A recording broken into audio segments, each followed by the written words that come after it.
ಅದು ಪತ್ನಿ ತೆಗೆದುಕೊಂಡ ನಿರ್ಧಾರ ಇವರು ಗೊತ್ತಿದೆಯೋ ಗೊತ್ತಿಲ್ಲೋ ಬೇರೆ ವಿಚಾರ ನನಗೆ ಗೊತ್ತಿಲ್ಲ ಅದು.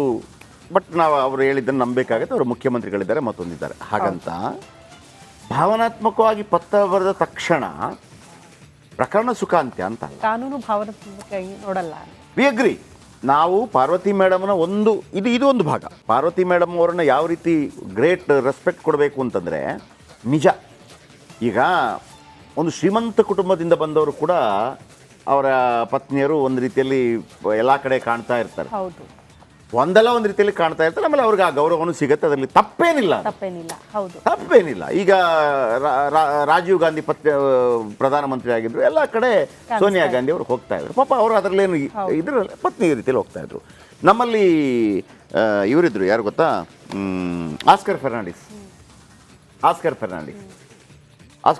ಭಾಳ ಅದ್ಭುತ ರಾಜಕಾರಣಿ. ಅವರ ಪತ್ನಿ ಅವ್ರ ಜೊತೆಗೇ ಇರ್ತಾ ಇದ್ರು. ಯಾರೋ ಅವ್ರ ಹತ್ರ ಕೇಳಿದ್ರಂತೆ, ನೀವು ಯಾಕೆ ಆಸ್ಕರ್ ಫರ್ನಾಂಡಿಸ್, ನೀವು ಯಾಕೆ ಅಂದರೆ ಹಿಂಗೆ ಕಾಮಿಡಿಯಾಗಿ ಯಾರೋ ಕೇಳಿದ್ರಂತೆ. ಆಸ್ಕರ್ ಫರ್ನಾಂಡಿಸ್ಗೆ ಅವರ ಪತ್ನಿ ಜೊತೆಗೆ ಎಲ್ಲ ಕಡೆ ಅವರೇ ಬರೋದು, ಭಾಳ ಮುದ ಕಾಣೋರು ಅವರಿಬ್ಬರು ಕೂಡ.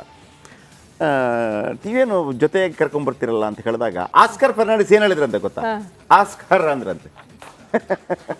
ಆಸ್ಕರ್ ಫರ್ನಾಂಡಿಸ್ ಆಸ್ಕರ್ ಅಂದ್ರೆ ಅವ್ರನ್ನ ಕೇಳಿ ಅಂದ್ರೆ ಆಮೇಲೆ ತುಂಬಾ ಯೋಗ ಗೀಗ ಎಲ್ಲ ಮಾಡ್ತಾ ಇದ್ರು. ಆದ್ರೆ ಯಾಕೆ ಈ ಮಾತನ್ನ ಹೇಳಿದೆ ಅಂತಂದ್ರೆ, ನೋಡಿ ಶ್ರುತಿ ಅವರೇ, ಇಲ್ಲಿ ತನಕ ನಾನು 2013ರಲ್ಲಿ ಸಿದ್ದರಾಮಯ್ಯನವರು ಮುಖ್ಯಮಂತ್ರಿ ಆಗಿದ್ದಾಗ, ಈಗ ಈ ಗಾಂಧಿ ಭವನದ ಹಿಂದ್ಗಡೆ ಅಲ್ಲಿ ಅವರಿಗೆ ಮನೆ ಕೊಟ್ಟಿದ್ರು, ವಿರೋಧ ಪಕ್ಷದ ನಾಯಕರಿಗೆ ಒಂದು ಮನೆ ಕೊಡ್ತಾರೆ. ಅಲ್ಲಿಗೆ ಹೋಗಿದ್ದೆ ನಾನು. ಅಲ್ಲಿಗೆ ಹೋದ ಅಂದ್ರೆ ಮುಖ್ಯಮಂತ್ರಿ ಆಗಿದ್ದು. ಅಲ್ಲೂ ಕೂಡ ಪಾರ್ವತಿ ಮೇಡಮ್ ಎಲ್ಲೂ ಸಿಕ್ಲಿಲ್ಲ. ರಾಕೇಶ್ ಒಬ್ರು ಸಿಗ್ತಾ ಇದ್ರು, ಪಾರ್ವತಿ ಮೇಡಮ್ ಎಲ್ಲೂ ಕಣ್ಣಿಗೆ ಕಾಣಲೇ ಇಲ್ಲ, ಒಂದು ಬೈಟಿಗೆ ನಮಗೆ ಸಿಕ್ಕಿಲ್ಲ, ಯಾರಿಗೂ ಸಿಕ್ಕಿಲ್ಲ.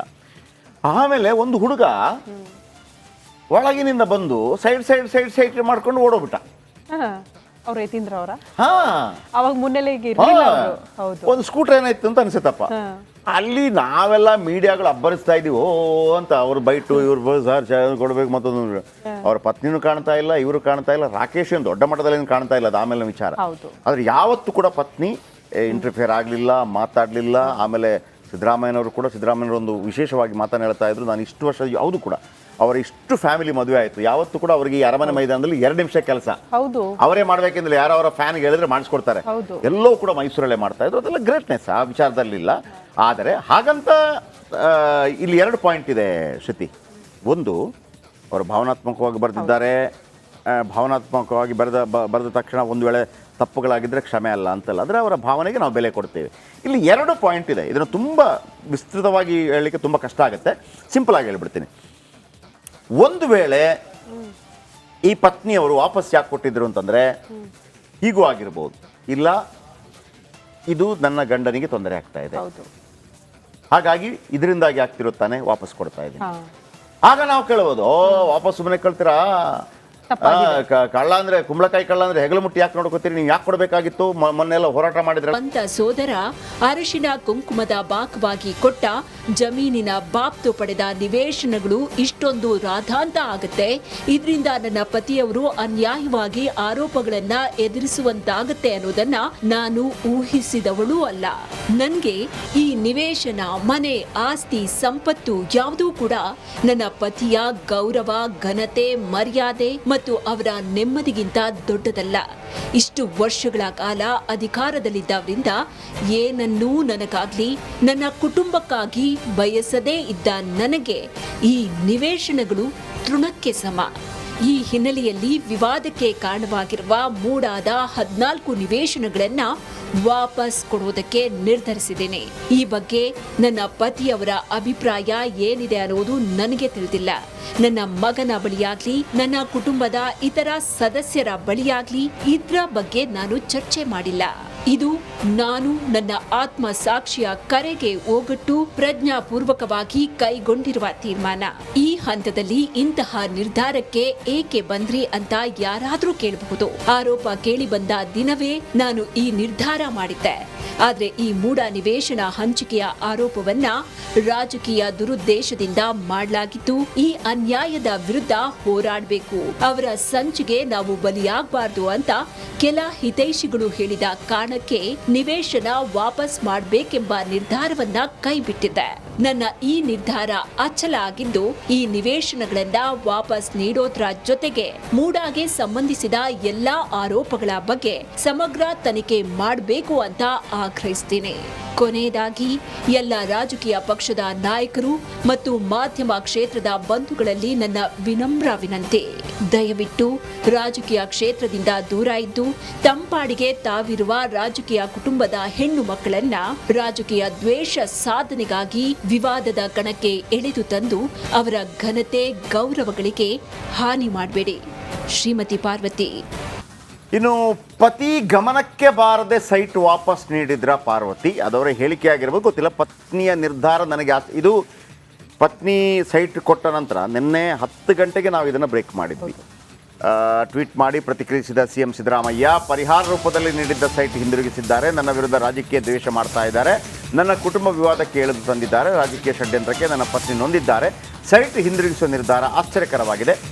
ನನಗೆ ಗೊತ್ತಿಲ್ಲ ಇದರ ಬಗ್ಗೆ. ತನ್ನ ಪತ್ನಿ ತೆಗೆದುಕೊಂಡ ನಿರ್ಧಾರ. ನನ್ನ 4 ದಶಕಗಳ ಸುದೀರ್ಘ ರಾಜಕಾರಣದಲ್ಲಿ ಎಂದೂ ಕೂಡ ಮಧ್ಯಪ್ರವೇಶಿಸದೆ ಕುಟುಂಬಕ್ಕಷ್ಟೇ ಸೀಮಿತವಾಗಿದ್ದ ನನ್ನ ಪತ್ನಿ ನನ್ನ ವಿರುದ್ಧದ ದ್ವೇಷದ ರಾಜಕಾರಣಕ್ಕೆ ಬಲಿಯಾಗಿ ಮಾನಸಿಕವಾಗಿ ಹಿಂಸೆ ಅನುಭವಿಸುವಂತಾಗಿರುವುದಕ್ಕೆ ನನಗೆ ವಿಷಾದವಿದೆ. ಹೀಗಿದ್ದರೂ ನಿವೇಶನಗಳನ್ನು ಹಿಂದಿರುಗಿಸಿದ ನನ್ನ ಪತ್ನಿಯ ನಿರ್ಧಾರವನ್ನು ನಾನು ಗೌರವಿಸ್ತೇನೆ ಅಂತ ಟ್ವೀಟ್ ಮಾಡಿದ್ದಾರೆ. ಇದು ಸಿದ್ದರಾಮಯ್ಯನವರು ಮಾಡಿರುವಂಥ ಟ್ವೀಟ್. ಇಲ್ಲಿ ಅದು ಪತ್ನಿ ತೆಗೆದುಕೊಂಡ ನಿರ್ಧಾರ ಇವರು ಗೊತ್ತಿದೆಯೋ ಗೊತ್ತಿಲ್ಲೋ ಬೇರೆ ವಿಚಾರ, ನನಗೆ ಗೊತ್ತಿಲ್ಲ ಅದು. ಬಟ್ ನಾವು ಅವರು ಹೇಳಿದ್ದನ್ನು ನಂಬಬೇಕಾಗತ್ತೆ. ಅವರು ಮುಖ್ಯಮಂತ್ರಿಗಳಿದ್ದಾರೆ, ಮತ್ತೊಂದಿದ್ದಾರೆ. ಹಾಗಂತ ಭಾವನಾತ್ಮಕವಾಗಿ ಪತ್ರ ಬರೆದ ತಕ್ಷಣ ಪ್ರಕರಣ ಸುಖಾಂತ್ಯ ಅಂತ ಕಾನೂನು ಭಾವನಾತ್ಮಕವಾಗಿ ನೋಡಲ್ಲ. We agree. ನಾವು ಪಾರ್ವತಿ ಮೇಡಮ್ನ ಇದು ಒಂದು ಭಾಗ. ಪಾರ್ವತಿ ಮೇಡಮ್ ಅವರನ್ನ ಯಾವ ರೀತಿ ಗ್ರೇಟ್ ರೆಸ್ಪೆಕ್ಟ್ ಕೊಡಬೇಕು ಅಂತಂದರೆ, ನಿಜ ಈಗ ಒಂದು ಶ್ರೀಮಂತ ಕುಟುಂಬದಿಂದ ಬಂದವರು ಕೂಡ ಅವರ ಪತ್ನಿಯರು ಒಂದು ರೀತಿಯಲ್ಲಿ ಎಲ್ಲ ಕಡೆ ಕಾಣ್ತಾ ಇರ್ತಾರೆ. ಹೌದು, ಒಂದಲ್ಲ ಒಂದು ರೀತಿಯಲ್ಲಿ ಕಾಣ್ತಾ ಇರ್ತಾರೆ. ಆಮೇಲೆ ಅವ್ರಿಗೆ ಆ ಗೌರವನೂ ಸಿಗುತ್ತೆ. ಅದರಲ್ಲಿ ತಪ್ಪೇನಿಲ್ಲ. ಹೌದು, ತಪ್ಪೇನಿಲ್ಲ. ಈಗ ರಾಜೀವ್ ಗಾಂಧಿ ಪ್ರಧಾನಮಂತ್ರಿ ಆಗಿದ್ರು, ಎಲ್ಲ ಕಡೆ ಸೋನಿಯಾ ಗಾಂಧಿ ಅವರು ಹೋಗ್ತಾ ಇದ್ರು. ಪಾಪ ಅವರು ಅದರಲ್ಲೇನು ಇದ್ರಲ್ಲಿ ಪತ್ನಿ ಈ ರೀತಿಯಲ್ಲಿ ಹೋಗ್ತಾ ಇದ್ರು. ನಮ್ಮಲ್ಲಿ ಇವರಿದ್ರು, ಯಾರು ಗೊತ್ತಾ, ಆಸ್ಕರ್ ಫರ್ನಾಂಡಿಸ್ ಭಾಳ ಅದ್ಭುತ ರಾಜಕಾರಣಿ. ಅವರ ಪತ್ನಿ ಅವ್ರ ಜೊತೆಗೇ ಇರ್ತಾ ಇದ್ರು. ಯಾರೋ ಅವ್ರ ಹತ್ರ ಕೇಳಿದ್ರಂತೆ, ನೀವು ಯಾಕೆ ಆಸ್ಕರ್ ಫರ್ನಾಂಡಿಸ್ ನೀವು ಯಾಕೆ ಅಂದರೆ ಹಿಂಗೆ ಕಾಮಿಡಿಯಾಗಿ ಯಾರೋ ಕೇಳಿದ್ರಂತೆ. ಆಸ್ಕರ್ ಫರ್ನಾಂಡಿಸ್ಗೆ ಅವರ ಪತ್ನಿ ಜೊತೆಗೆ ಎಲ್ಲ ಕಡೆ ಅವರೇ ಬರೋದು. ಭಾಳ ಮುದ್ದಾಗಿ ಕಾಣೋರು ಅವರಿಬ್ಬರು ಕೂಡ.